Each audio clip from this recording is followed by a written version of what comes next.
pengenalan asbab nuzul Al-Quran. Al-Quran merupakan wahyu yang diturunkan oleh Allah Ta'ala kepada Nabi Muhammad SAW melalui perantaraan Malaikat Jibril.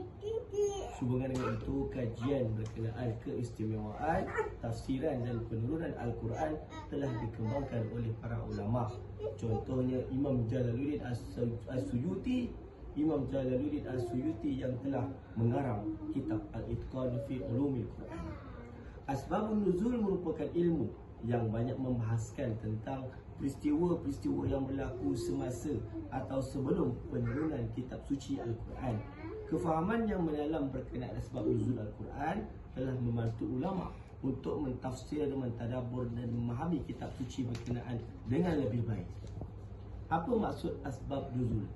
Kata asbab adalah bentuk jamak dari kata sababah yang berakar kata dari huruf sinba yang bererti memotong. Sababah atau sabab juga boleh difahami sebagai tali. Sabab dapat difahami sebagai alasan dan sebab. Manakala perkataan al-nuzul adalah bentuk masdar dari kata nuzul yang berakar dari huruf nun zai lam yang bermaksud turunnya atau jatuhnya sesuatu.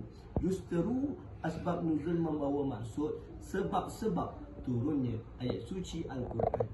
Allah Ta'ala telah menurunkan kitab suci Al-Quran kepada Nabi Muhammad SAW secara beransur-ansur dalam tempoh 23 tahun.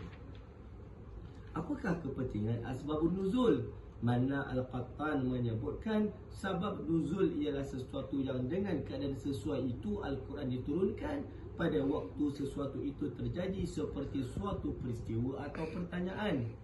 Wujud beberapa bentuk peristiwa menyebabkan turunnya ayat suci Al-Quran, seperti mendamaikan pertelingkahan, menegur kesalahan dan memberikan peringatan. Contohnya yang pertama, peristiwa pergaduhan yang berlangsung di antara kelompok Aus dan Khazraj akibat adu domba kaum Yahudi sehingga mereka menjerit asilah yang bererti senjata. Allah Ta'ala menurunkan ayat suci Al-Quran kepada Nabi Muhammad SAW agar umat Islam yang terdiri daripada puak Aus dan Khazraj bersatu padu dan tidak berpecah belah. Peristiwa ini merupakan asbabun nuzul surah Al-Imran dari ayat yang ke-100.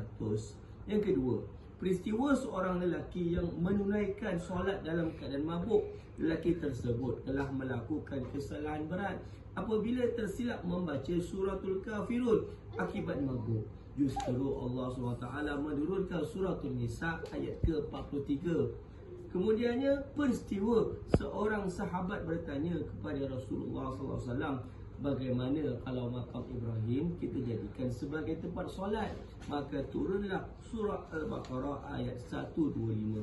Kemudiannya, peristiwa seorang lelaki bertanya kepada Rasulullah SAW, sesungguhnya di antara orang-orang yang menemui isteri-isterimu ada yang baik dan ada pula yang jahat. Bagaimana kalau baginda memerintahkan kepada mereka untuk membuat hijab? Justru turunlah suratul Ahzab ayat ke-53. Ada juga yang melibatkan masa silam, masa kini dan masa depan. Yang pertama, masa silam merujuk kepada asbabun nuzul Suratul Kahfi ayat yang ke-83. Masa kini merujuk kepada Suratul Isra ayat 85. Masa depan merujuk kepada Suratul Naziat. Apa pula fungsi asbabun nuzul? Yang pertama, memahami hikmah yang menjadi latar belakang pensyariatan sesuatu hukum hakam. Yang kedua, mengkhususkan hukum bagi siapa yang berpegang dengan kaedah bahawa ungkapan Al-Quran itu didasarkan atas kekhususan sebab. Yang ketiga, dalam Al-Quran terdapat lafaz yang bersifat umum namun memerlukan pengkhususan berdasarkan asbabun nuzul ayat tersebut. Keempat, memastikan makna Al-Quran yang paling tepat dan menghilangkan kekeliruan dalam memahami maksudnya. Kelima, menghilangkan kekeliruan pada pembatasan hukum. Yang keenam, memastikan kepada siapakah sesuatu ayat itu ditujukan agar tidak menjatuhkan kesalahan kepada pihak yang tidak bersalah. Yang ketujuh, memudahkan pengkaji untuk menghafal dan memahami wahyu Al-Quran setelah mengetahui asbabun nuzul. Kesimpulannya, Asbabun nuzul merupakan ilmu pengetahuan yang amat penting untuk dikaji sebelum menghuraikan sesebuah ayat suci Al-Quran. Wabillahi taufiq wal hidayah. Assalamualaikum warahmatullahi wabarakatuh.